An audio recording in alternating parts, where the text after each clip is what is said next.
Barrio Pesquero, entrada del Barrio Pesquero, Santander. Y ciertamente aquí tenemos detrás iglesia, centro de formación, Colegio Miguel Bravo. Y ahí delante tenemos una patrullera de aduanas y el barrio Castilla Armida. Ciertamente, buenos días, Jiménez. ¿Estás esperando? Disculpas, parece que me he equivocado en alguna cosa a la hora de iniciar el directo, con lo cual pido disculpas, no volverá a pasar. Por lo menos eso espero. Cierto es añadir, mira, aquí está. Oh, estamos. ¿Qué tal, Juan Carlos? Bueno, primera novedad, aquí estamos con Emiliano, aquí estamos en el Barrio Pesquero, Santander, y me resulta ciertamente curioso, bueno, la ha cagado, pero bueno, cosas que pasan. Ayer, en el Hotel Milagros Golf de Santander, no, de Mogro, porque cuando hablas de Mogro, como lo viste el viernes, hay una isla que está ahí. María José Sandoburuaga reunió a los suyos para arengarles. Ayer sábado, día 13. Y hoy va Paula Fernández Viaña, Partido Regionalista de Cantabria. No deja de ser curioso, pintoresco, a la hora de pensar quién va primero. Tradicionalmente, esta comida de Navidad la ha hecho siempre el PRC allí. Pero hay esa disposición respecto del tema electoral, no electoral, si hay elecciones en Cantabria, como hay en Aragón, en León y Castilla, en Extremadura, en Andalucía. Y la premisa inicial del vídeo es, hay quien piensa que las elecciones en sí son el bálsamo de Fierabras, que lo resuelven todo. ¿Contesto? Sí, sí, sí. Creo de todas maneras, no sé si tú te tienes que mutear mientras yo hablo. Creo que no. Vale. Bueno, vamos a ver.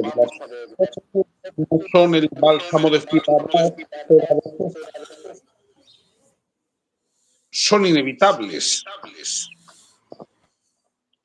En el tema de Cantabria, ¿qué sucede? Buruaga, si ahora mismo quiere adelantar, sabe que tiene una oportunidad interesante para ella. Y esto puede permitir que otras personas estén a contrapié, que es lo que está pasando ahora mismo con el PRC.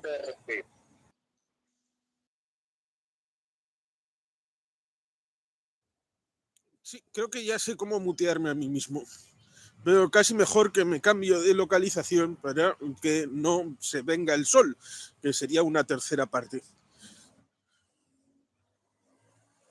Bien. Incluso ahora se ve un poquito de verde aquí con esto.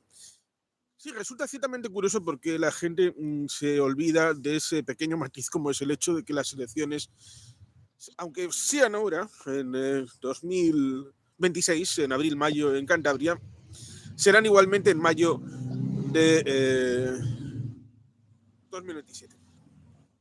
Así que ahí estaría el tema del relato, en donde parece que hay algún tonto. Mira, como ayer con el tema de las motos. Aquí solamente hay una, solo una. Ayer Papá Noel y Santa Claus, y lo vuelvo a decir sintéticamente, en Galiza, Apalpador, en Cantabria, Esteru, y en Euskadi, Olechero. Y Santa Claus, que se vaya a Laponia. Hombre, por Dios. Resulta ciertamente curioso que algunos le hagan el relato a esta señora cuando gente del PP se ha metido en lo de Pedro, o elecciones o presupuestos. Pues hombre, si usted se ha metido en ese problema, no vaya a ser yo el tonto que le saque de ese problema. O sea, del pozo salga usted, que es lo lógico. Te contesto yo.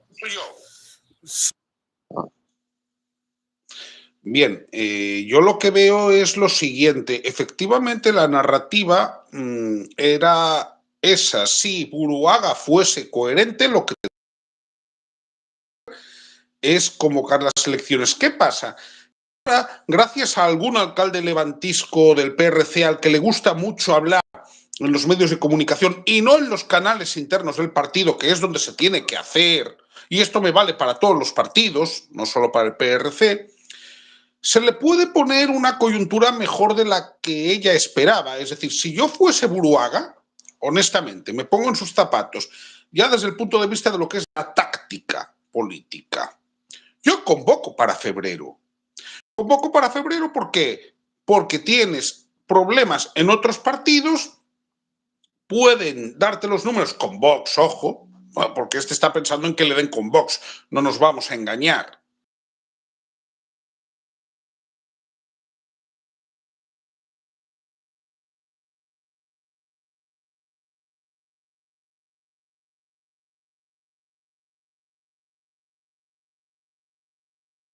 Se ha congelado. No sé si es por culpa mía, por culpa de los árboles, o no lo sé. Pido disculpas.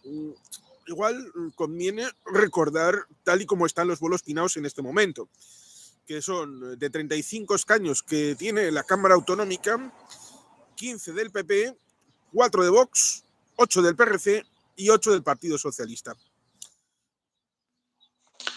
Bien. Sí, se había congelado de alguna manera. No sé, estas cosas son... Jiménez Emiliano ha comentado: buenos días, esperando, muteate. Sí, ya lo hice, se escucha 2 veces. El sol es facia. No sé si es facia o... No sé cuál es la traducción, pero sí, en este momento, como decía, la imagen es la siguiente. El PP tiene 15 de 35, Vox tiene 4 y 8 del PRC y 8 el Partido Socialista. Hay gente que ha creado címetros de los que dicen: no, el PRC va a bajar a 4 y va a subir el PP y Vox y van a entrar cantabristas, porque son gente que tiene un partido pues nacionalista cántabro / ecologista y todo esto, con lo cual empiezan a hacerse sus composiciones de lugar, siempre con la idea, evidentemente, de que si va a haber elecciones en Extremadura, si va a haber elecciones en Aragón, si puede haber elecciones en otros lugares que no sean León y Castilla y Andalucía porque toca, es porque Vox no le ha aprobado los presupuestos al PP. Con lo cual, que nadie se flipe y piense: ah, no, van a hacer como el bombero torero en Valencia a Juanfran Pérez Llorca y le van a regalar la investidura. No. Porque saben que si no había la investidura de Juanfran Pérez Llorca, había elecciones también en Valencia.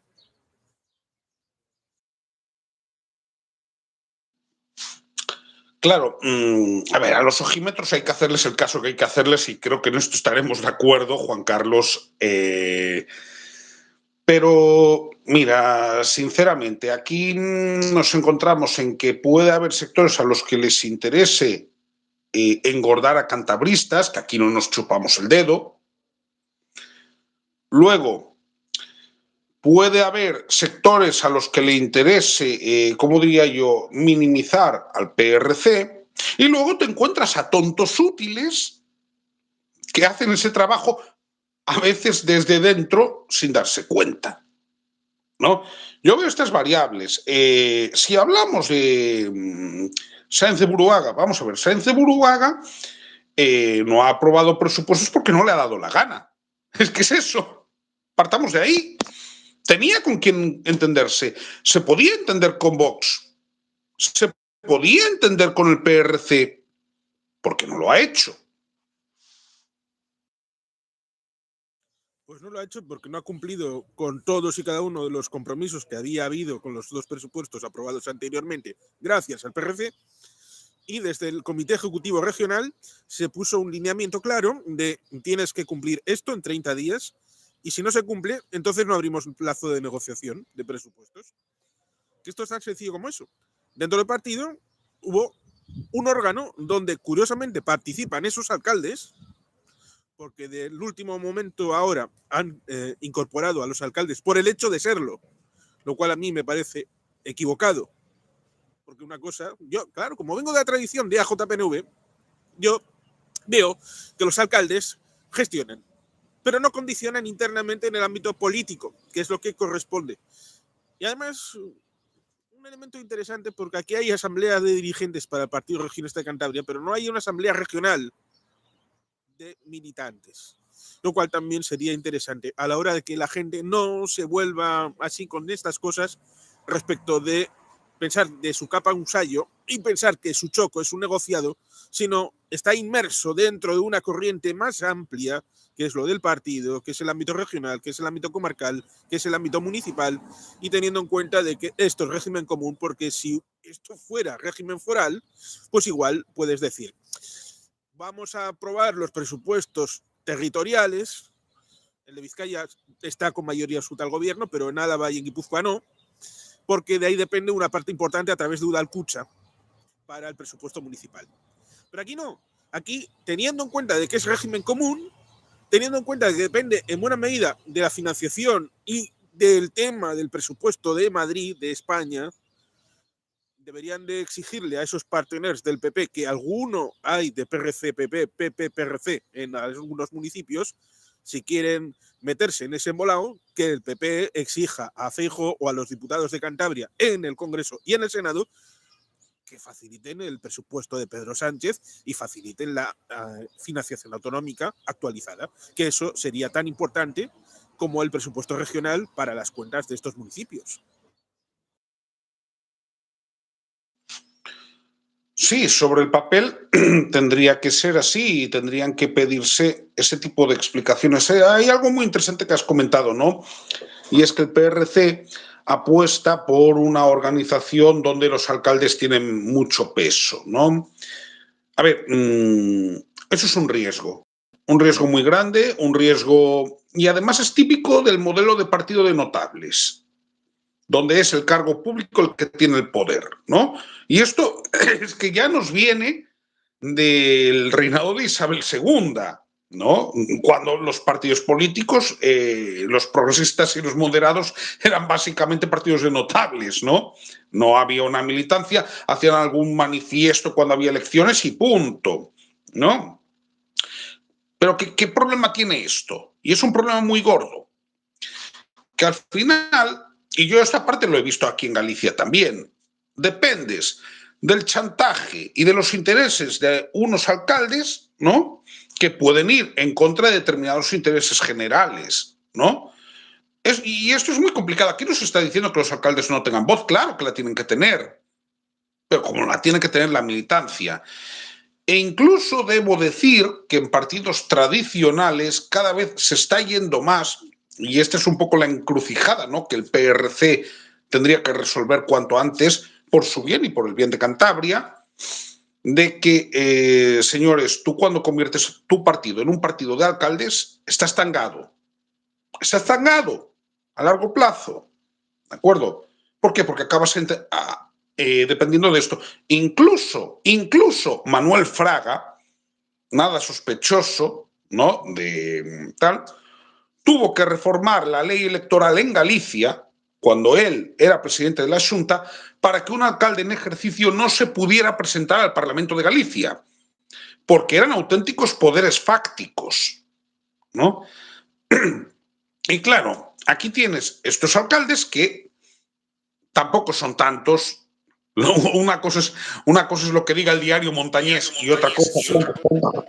Sí, efectivamente, el diario Montañés en 2 saques, más un tercero, decía que eran 4, luego que eran 10, luego puntualizó que no eran todos alcaldes, sino también había números 1, con lo cual eso indica que era gente que perdió las elecciones y está en la oposición. Y luego se estableció la noción de que una gran mayoría de alcaldes y concejales respaldaba la dirección regional, con lo cual en buena medida es magnificar algo que no es. Emiliano comenta aquí 3 cosas que creo que son interesantes el mencionarlas, porque evidentemente parece que la gente, yo no sé cómo ponerlos y no me voy a poner aquí a especular todavía más, que ya hemos hecho bastante de esto de especular. El PRC sin un líder fuerte es un sindicato de alcaldes. Bueno, eligieron el 4 de mayo de este año 2025 a Paula Fernández Viaña en unas primarias abiertas. O sea, de caciques locales, su ideología es cobrar ayudas a sus ayuntamientos e inversiones. Esta última parte es cierto, pero es cierto igualmente para los partidos franquicia, con los alcaldes del Partido Socialista en Cantabria, del Partido Popular en Cantabria, sirve el mismo elemento. Y ciertamente, como tú comentas, por ejemplo, Gemma Igual, lo mismo que Íñigo de la Serna, es diputada al Parlamento de Cantabria. El alcalde de Torrelavega del PRC es diputado al Parlamento de Cantabria. Titín Noceda, de comillas, diputada al Parlamento de Cantabria. Con lo cual hay una amplia experiencia, también en otros partidos, como por ejemplo el PP, de que alcaldes sean diputados al Parlamento de Cantabria, con esa idea de que sus intereses estarán mejor gestionados si lo hacen directamente, lo cual también es debilitamiento de la estructura, que en parte en el ámbito de los partidos franquiciosos está sustentado con el hecho de que su central está en Madrid. Y claro, los partidos que no son franquiciados, su sede está aquí. Con lo cual, el tema de la lealtad, el tema del compromiso, también implica esta situación. De hasta qué punto uno se cree a sí mismo por encima de todo lo demás. Luego sucede una cosa, lo que pasa es que, a ver, los comentarios que hacen es que hasta cierto punto me parece simpático porque, claro, esto incluso desde la derecha española se lo han criticado al PAR, se lo han criticado a Coalición Canaria, se lo han criticado cuando existía a Unión Mallorquina, actual el PI, ¿no? Porque, a ver, ahí la encrucijada realmente no está tanto en que algunos partidos sean un sindicato de alcaldes. A ver, que mirad lo que es el PP en Castilla y León. León y Castilla, diría mi amigo Juan Carlos. Vamos a ver, básicamente son alcaldes que tienen fuerza en provincias, porque además tampoco hay una organización regional especialmente sólida, en León y Castilla. No, aquí el problema únicamente es que el PRC está pasando por un proceso de redefinición que lleva un tiempo, que ha dependido de un liderazgo carismático durante muchas décadas, y en el momento en que le dice hasta aquí al Partido Popular, lógicamente yo habría hecho lo mismo que ellos, ya le han aprobado 2 presupuestos, ya ha habido un margen de confianza lo suficientemente amplio para que la señora Buruaga se pusiera las pilas, le han puesto el límite. ¿Pero qué esperan? El PRC no ha venido a la política para ser el palmero de nadie. Sobre todo porque, como digo, respecto de la identidad, la política no es solamente una bandera, sino la bandera que está detrás, la gente que está dentro de la comunidad que representa esa bandera. Comenta Emiliano, también Tiponil dijo que toda la política es local, expresidente de la Cámara de Representantes de Estados Unidos y miembro del Partido Demócrata. Bueno, es un comentario que pudo decir, lo cual es interesante, porque allí habría esa situación en la que desde la guerra civil o desde la década de los derechos civiles hay la disposición, o por lo menos la había antes de los republicanos, de defender el ámbito de los estados y la competencia local, y los demócratas, no fiándose del nivel estatal respecto de los derechos civiles y de otras políticas, podríamos decir aborto y otras, establecen la noción de que desde el nivel federal hay que obligar al nivel federado, es decir, a los estados, los condados, los municipios, a hacer determinadas políticas, porque se piensa que se está con lo bueno y contra lo malo. Pero eso revelaría un hecho de fondo que parece que aquí Buruaga quiere olvidar, que es el hecho de que las políticas concretas pueden ser distintas en función de quién gobierne, porque ella ha dicho, evidentemente, a su ritmo, que en 2 años seguramente te sonará otras cosas, querido amigo Xavier. En 2 años se ha hecho más que en las 2 legislaturas anteriores. y que si chillan los de la oposición es porque están rabiosos por este gobierno tan chachipiruli que ha hecho un montón de cosas por Cantabria. No tiene abuela. Nada, pero vamos a ver, estas cosas son grotescas. Y repito, aquí lo que pasa es que tenemos que, desgraciadamente, porque sé que tú lo estás viendo desde el prisma cántabro, que es como se tendrían que ver las cosas, ¿no? Pero aquí juegan varios elementos superpuestos, ¿no? Está jugando, por supuesto, el horizonte municipal de 2027. ¡Ojo! ¿De acuerdo? Estos alcaldes / cargos públicos del PRC están pensando también en su reelección muchos. 2. Está el vector autonómico, ¿no? De la problemática concreta de Cantabria. Pero 3. Tenemos también el vector de la política estatal. Es decir, por ejemplo, a María José Sáenz de Buruaga hace 2 meses, pues quizás no le podría parecer tan interesante adelantar elecciones, ¿no? Me ha comentado un detalle, por lo que me has dicho, que en el Estatuto de Autonomía de Cantabria, si se celebraran adelantadas, habría que volver a hacerlas en 2027. ¿Es así? Claro, esto es un problema. No es el caso de Extremadura, no es el caso de Aragón, no es el caso de Castilla y León, donde lo que hay es una desindexación. Es decir, claro, eso dificulta más si cabe la cuestión, porque la gente puede decir, ¿y vamos a votar para votar dentro de un año? No, es mucho más difícil de vender. Sí, por eso mi idea de trasladar la carga de la prueba a quien pone en ese escenario. Porque lo fácil es decirle al PRC, 1, preséntame una propuesta que sea realista. 2, apruébame los presupuestos gratis. 3, te busco unos tránsfugas, como hizo Ormaechea hace 30 años. Con lo cual, ahí habría una problemática. Pero no, quien tiene un problema es quien no negocia, quien no cede, quien no pacta, que es el que está en el gobierno, que es el que debe buscar, porque esto se dice de Pedro. Pedro es el que tiene que buscar las mayorías para el tema del techo de gasto, para el tema del presupuesto, y es el responsable último de todas las políticas que puedan depender de una mayoría en el Congreso. Por lo tanto, evidentemente, esto le debe trasladar también a María José Sáenz de Buruaga, que tiene la misma responsabilidad porque en este caso ella es la que está en el gobierno. Y si ella le tiene que decir algo por haberse metido en el berenjenal ese de o elecciones o presupuestos, se lo tiene que decir a Feijóo, que es el que le dijo esto a Pedro Sánchez en el Congreso. Por lo tanto, si le meten el berenjenal y tiene que tirar un año con presupuestos prorrogados, es ella la que tiene que explicar, no tener que buscar a alguien y encima voluntariamente la coartada para decirle, no, oiga, es que queremos los presupuestos porque nuestros municipios están mal, ya, y otros años han estado igual de mal porque el gobierno regional no se ha acordado de meter una partida para el tema del parque o del saneamiento, de lo que pueda ser. Estas cosas significan que en los más de 100 ayuntamientos pues no va a bailar el agua al gusto de todos a la vez.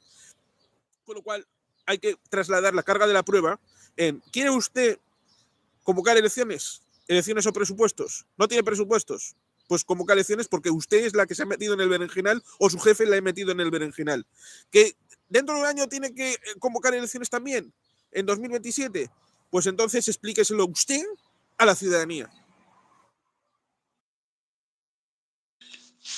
Esa es la clave que puede hacer que no convoque, pero por otra parte hay quien dice a quién le importa este directo. Bueno, pues te diré que de momento a 127 personas que están. Pero sigo comentando. Vamos a ver. Efectivamente, hay una incoherencia, pero hay también un tema de decir, y eso es lo que estoy valorando, si adelanto las elecciones, le puedo hacer un boquete al PRC, ¿no? Y me puedo llevar parte de esos votos. Estoy seguro que está haciendo ese cálculo. Y estoy seguro también de que está haciendo el cálculo de, dependiendo de lo que pase el próximo domingo en Extremadura, ¿de acuerdo?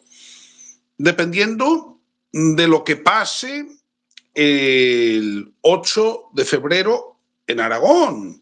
Es que, claro, y dependiendo de la coyuntura estatal.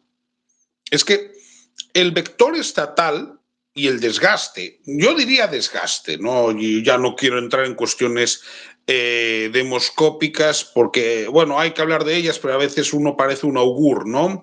Sí, tiene más interés que Extremadura, debido a que son habas contadas y el ámbito regionalista probablemente no va a entrar, lo cual es triste porque tuvimos al señor de extremeñistas en un conversatorio aquí, pero tanto Aragón como León y Castilla, febrero-marzo, tienen ese vector de presencia a través de Sorillá, Unión del Pueblo Leonés, a través de Por Ávila, en el caso de León y Castilla, y en el caso de Aragón un poquito más disminuido por el tema de Chunta Aragonesista, el tema del par, que siempre está ahí en el riesgo de entrar o salir, de quedar o no quedar, pero digamos que se puede ver esa tensión que pudiera ser por algunos extrapolable. Sí, pero también son casos distintos. Es decir, a ver, tema Aragón, por ejemplo. Tema Aragón, el par, si mantiene, yo creo que va a mantener el diputado que tiene, ojo, lo mantendrá en Teruel, que es el que tiene. ¿Por qué? Han finalizado un proceso. Luego tienes Chunta Aragonesista, que parece que bajará, y luego tienes Aragón existe, ¿no? Ese vector va a estar ahí. Con un elemento que a veces olvidamos, ¿no? Y es Sumar en Aragón, pues es muy probable que no se presente como tal. Como no se presenta en Extremadura, Unidas por Extremadura no va gente de Sumar en las listas. Sumar da apoyo externo. León y Castilla, bueno, es que esto aparte tú lo comentas muchas veces, ¿no? Que las elecciones autonómicas son realmente 9 elecciones provinciales, ¿no? Y es así. ¿Por qué? Porque una cosa es lo que pasa en León, otra cosa es lo que pasa en Soria y otra cosa es lo que pasa en Ávila. Es decir, no puedes hablar en León y Castilla, si somos honestos, de que haya un regionalismo castellano-leonés. No. Hay leonesismo, ¿de acuerdo? En León, sobre todo, quizás yéndoles muy bien, en alguna ocasión podrían pensar en entrar por Zamora también, PL. Y luego tienes partidos de ámbito provincial, que son Por Ávila, que es una escisión del Partido Popular, y Soria, que tiene una génesis parecida a la de Teruel existe, ¿no? En primer momento es un movimiento ciudadano que ya tiene sus años y que luego se constituye políticamente, ¿no? Parece, excepción de UPL, que UPL sí se va a ver fortalecida, entre otras cosas porque el efecto de los incendios en verano le va a pasar factura a Mañueco en esas provincias, sobre todo en León y en Zamora. Para los otros temas hay como una mayor bipolarización, ¿no? Eso sí que se está notando tanto en Aragón. ¿Y qué pasa? En Extremadura no tienes el vector regional, que es lo que has dicho antes. Yo ahí veo ese riesgo y veo que le pueda interesar esa cuestión a Buruaga. La pregunta es cómo se le responde a esto. Y cómo se le responde ya no desde el discurso público, sino organizativamente. Aquí tenemos que hablar de que si hay elecciones es por la irresponsabilidad de la presidenta de Cantabria. Su obligación es ponerse de acuerdo. Y ojo, esto que estoy diciendo de Buruaga lo estoy diciendo día sí y día también de Pedro Sánchez. Lo sabe Juan Carlos perfectamente. Sí, efectivamente. Y hay un elemento que creo que es interesante ponerlo encima de la mesa y es el hecho del programa electoral, el tema del compromiso, el tema de la situación que en principio con el mandato imperativo se vincula elector y elegido, se vincula el tema del programa en el que uno se presenta, tiene que cumplirlo con el mandato imperativo. Pero habiendo una ausencia, en el caso del Congreso, de no existir el mandato imperativo, está esa situación de que cuando uno llega al Congreso deja de ser formalmente representante de tu circunscripción para ser diputado de España y deja de tener esa relación con el programa. Por eso, por ejemplo, pudo hacer todo lo contrario Mariano Rajoy en 2011, a pesar de que sabía exactamente cuál era el diagnóstico, porque lo hizo Manolo Pizarro en el año 2008 en el debate con Pedro Solbes. Lo sabía perfectamente cómo estaba. Y cuando llega con un programa que es incumplible, no se puede cumplir. Bueno, debo ahí hacer un matiz. El programa de 2008 del Partido Popular, yo es que vi aquel debate también, el de Manolo Pizarro con Pedro Solbes. Lo que dijo fue demoledor, pero era la verdad, ¿no? Y la economía española en aquel momento, si crecía por debajo del 3%, no creaba empleo. Sí es verdad que esto ahora ha cambiado y con un crecimiento de más del 2% puedes crear, ¿no? Pero en aquel momento no. Luego, a ver, también no sé si te acordarás que el programa electoral del PP en 2011 era mucho más delgadito.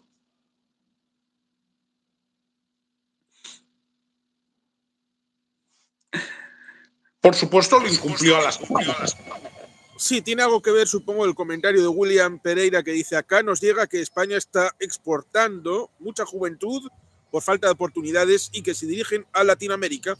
Desconozco la realidad del país, sin entrar en el hecho de que latinos en realidad seríamos nosotros, por el tema del Imperio Romano, o el hecho de que Quebec y Haití entonces también serían latinos, en la función de lo que dijo Napoleón III para intentar entrar en México, Maximiliano y todo aquello, en paralelo con la Guerra Civil de Estados Unidos. Pero ciertamente es interesante el concepto respecto de exportación de jóvenes en tanto en cuanto crisis, España, el tema económico, que no sería algo de ahora, sino también habría otros momentos, lo cual resulta ciertamente curioso porque hasta hace no tanto había una importación desde el ámbito americano, y en otros momentos, como hace como 60 años, había una exportación, aquello de vente a Alemania, Pepe, y otras realidades que son un poco casuísticas, que van cambiando, pero a veces la poesía rima.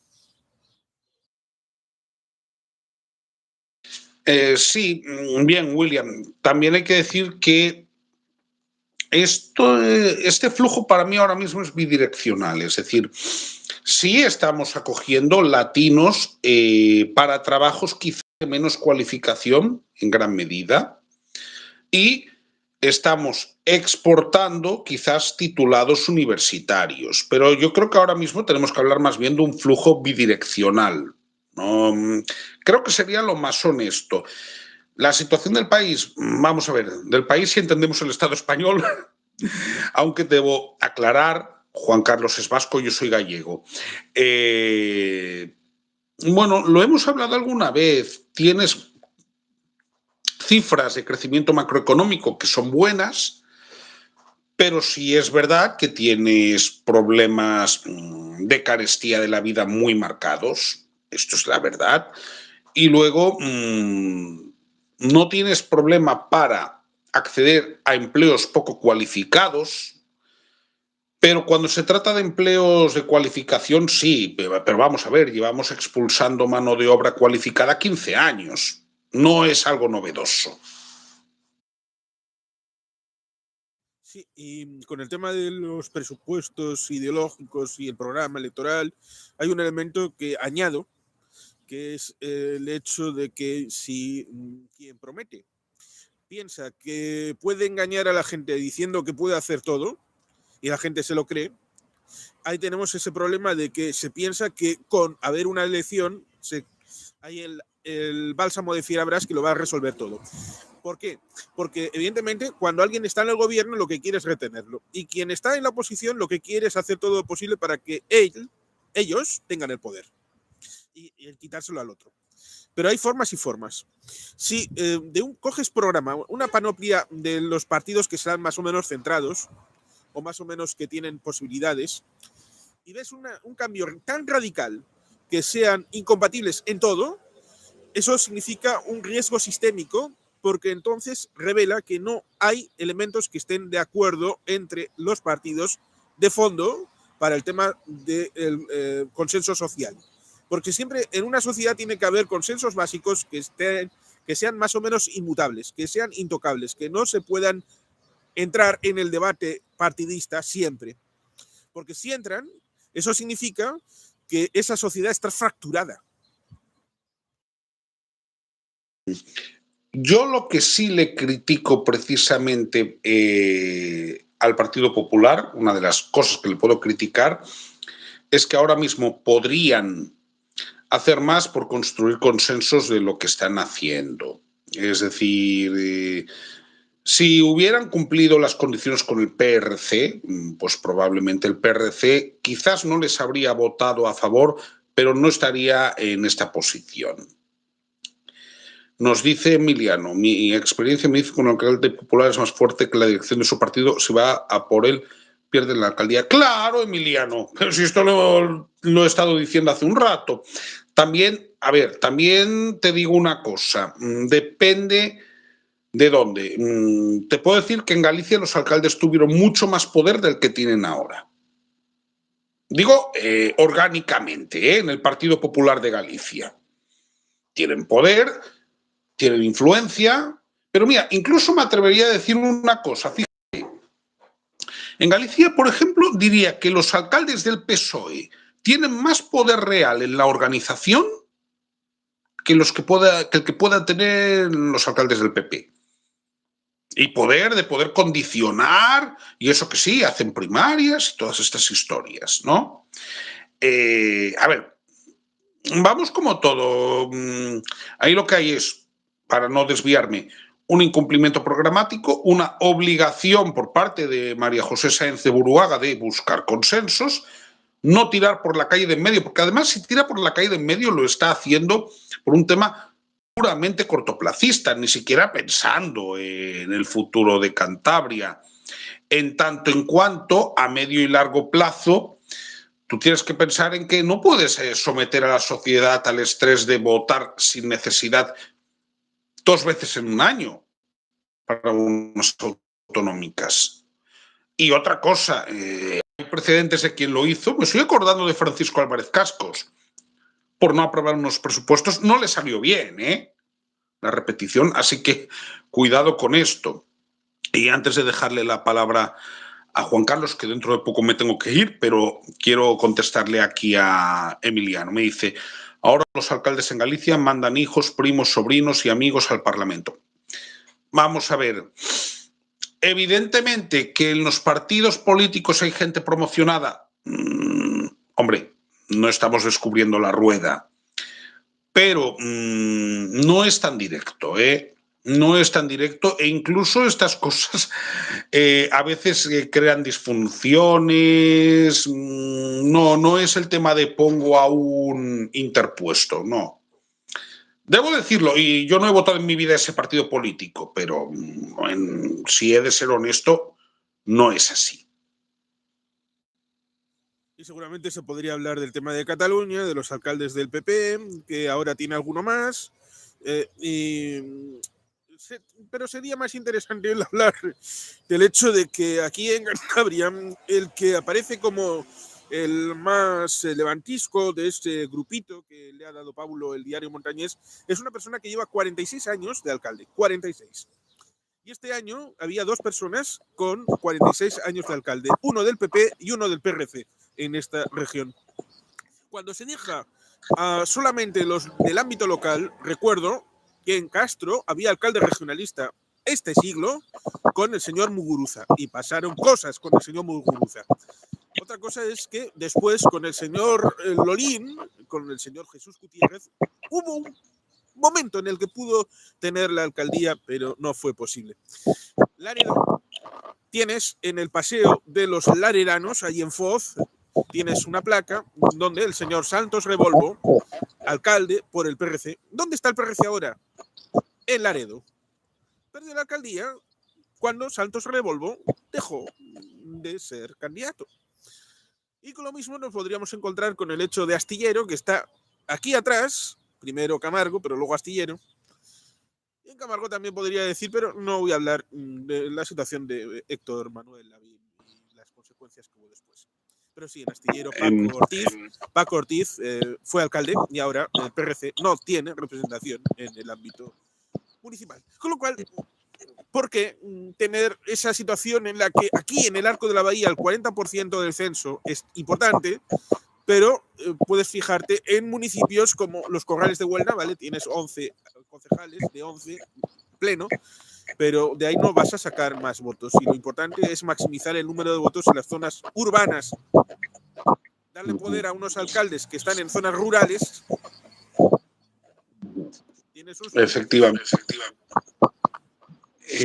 Una cosa, Juan Carlos, es que me están reclamando, por eso te dije que me tenía que ir. Entonces, bueno, yo es que me tengo que ir, ya digo, me ha cogido un poco a contrapié. Oye, encantado de estar aquí, por supuesto, siempre contigo. Yo te agradezco Pero por bueno, haber participado en este experimento sobrevenido. No estaba previsto de esta manera, pero ya que, porque si no tendría que haber vuelto a hacer el directo, pero bueno, mejor así, ya que lo habíamos comentado, pues perfecto. Gracias. Bueno, pues gracias a ti.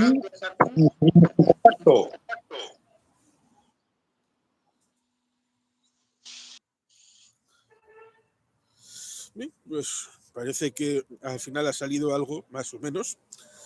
Ciertamente los temas electorales parece que tienen cierto predicamento, sobre todo porque vamos a tener unas cuantas elecciones en el Estado español, como son el tema de Extremadura, el tema de Aragón, el tema de León y Castilla, el tema de Andalucía, tal vez elecciones en Cantabria, tal vez elecciones generales, y esto seguramente vaya a tener un impacto respecto de la vida de la gente y dar una sensación de que las elecciones son importantes. Pero cuando hay elecciones se paraliza antes y después la resolución de problemas, porque la administración se paraliza y no se hace nada nuevo, con lo cual también es un problema.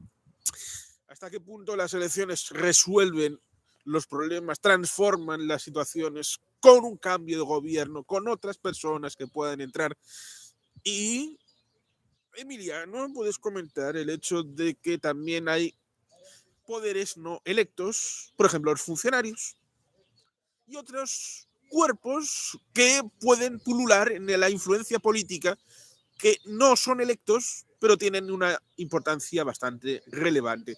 Yo recuerdo en mi etapa en la universidad, en donde se hablaba de estas cosas, respecto de que la política en sí había sido disminuida respecto de las potencialidades que pudiera tener de resolver problemas, por ejemplo, con el tema empresarial, con organizaciones transnacionales en el ámbito económico.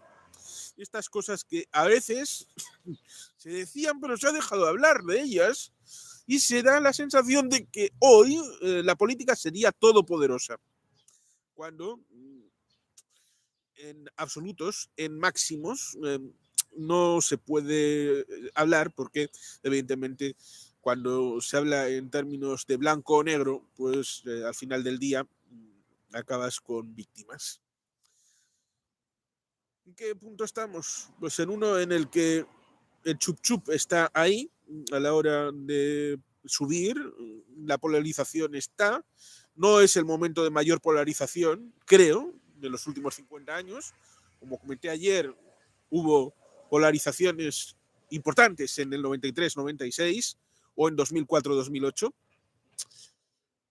No es agradable el tema de la polarización porque es algo que crispa, pero no debería de ser óbice para que los debates, porque posiciones enfrentadas hay y debe haber siempre, porque evidentemente todos no pensamos lo mismo y todos no tenemos el mismo proyecto de comunidad.